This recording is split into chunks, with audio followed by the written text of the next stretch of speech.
So here you are, roughly 100 hours into the game. You feel pretty confident about your abilities. You've solo slooped and understand how to manage your ship, at least on some basic level. The time has come to really show the world what you're made of. It's time to earn some of the most respected cosmetics in the game and show everyone just how terrifying you are on the high seas. It's time for Hourglass. Okay. Oh, I'm going under too.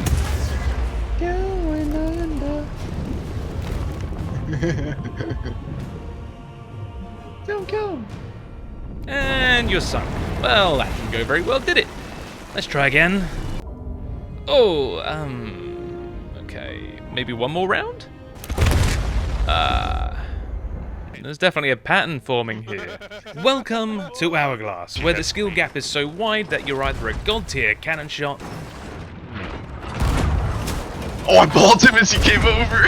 Or a lost farming bilge rat. Easy. I was bucketing like for 10 minutes straight. Easy. Or with a matchmaking system that appears to be broken, that I can come up against the same player roughly 10 times in a row. Either that, or there really isn't much of a player pool to choose from, and I just keep getting sunk by the same player 10 times in a row. Before we start, let's go over the basics. What does Hourglass do? If you haven't already guessed, it sets you up for player versus player combat. You throw your knife down, and it's set up. No turning back unless you go back to port and lower at the respective table. You're ready for PvP action in one way, shape or form. Once that's done, the captain's table willfully shares with you a parchment, where you can go specifically on the hunt for other players once you have the Hourglass set up. Your ship submerges into the water and goes on the prowl. Once a match has been found, you both emerge from the water facing each other, and from there the battle commences, be it an ally of the same faction looking to hone their skills, or the sworn enemy wishing to add you to their scum bucket. All whilst inside a mysterious ring that prevents you from fleeing this honourable battle. You fight to the death, pulling out every shred of skill that you may have learned on your rise to becoming a pirate legend. You finally get your first win in Hourglass, and you see the slow increments towards your first sanctuary reward. The Ghost and Skeleton Curse just got that little bit closer. But perhaps you're not quite in it for the curses. Perhaps you're doing it for the gold modifier. When the table presents to you the parchment to go into Hourglass matchmaking, you can actively ignore it and go on your merry way looting and pillaging the seas. The amount of loot increases something called an Hourglass grade, which increases the return of your Hourglass value when you decide to finally cash in.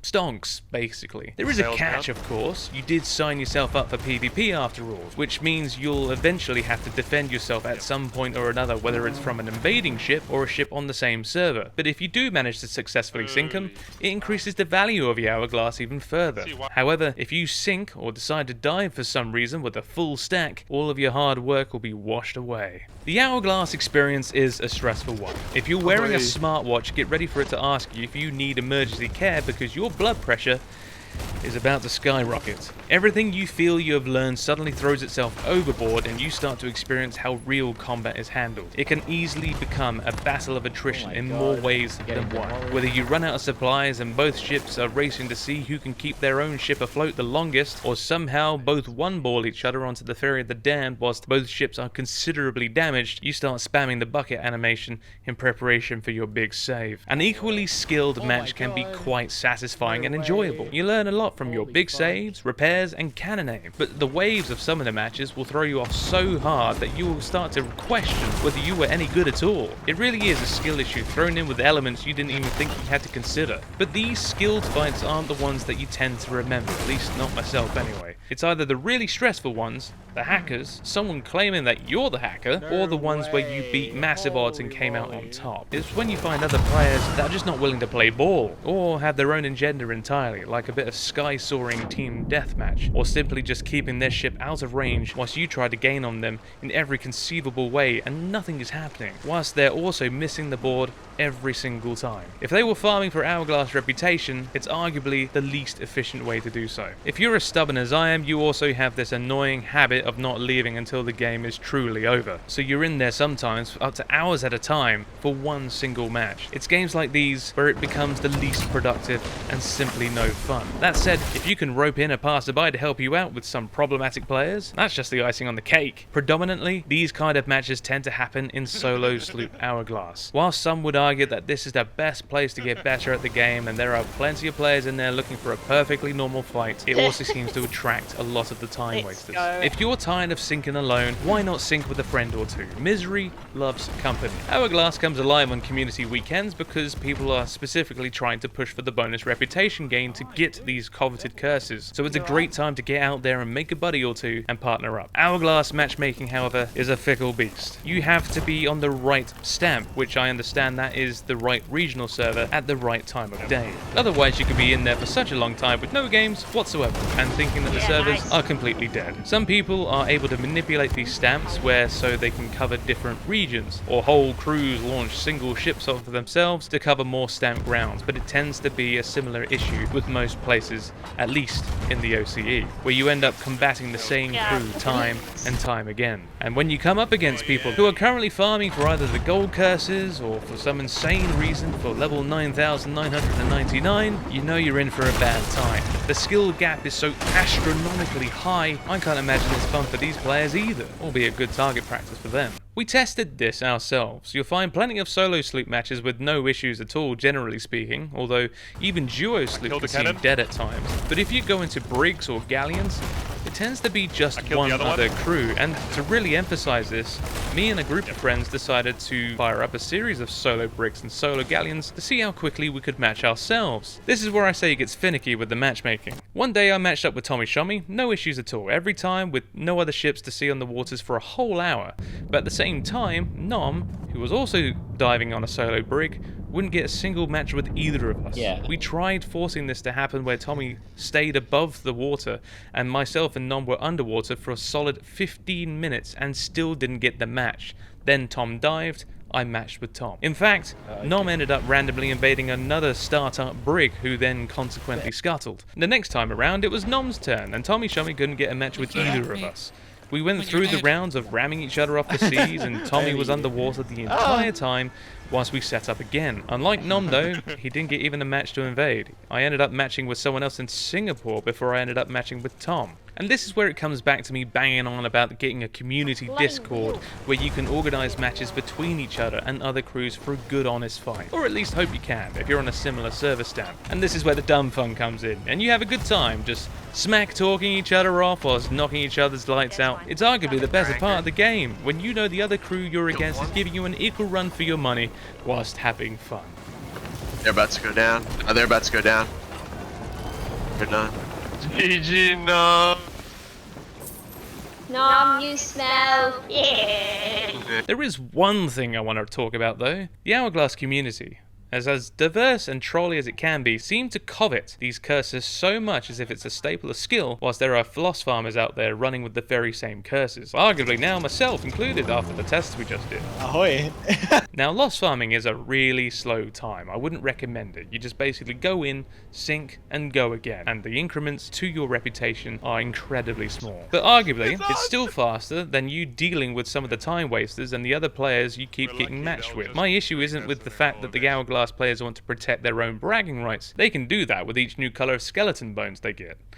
Wow. But more the gatekeeping behind it. The amount of times I've joined a match and gotten a lecture from people looking for a match, only to be told that I'm a disappointment to the community. Loss farming generally is very looked down upon by most of the community because it's just, look at me, I haven't learnt the game yet.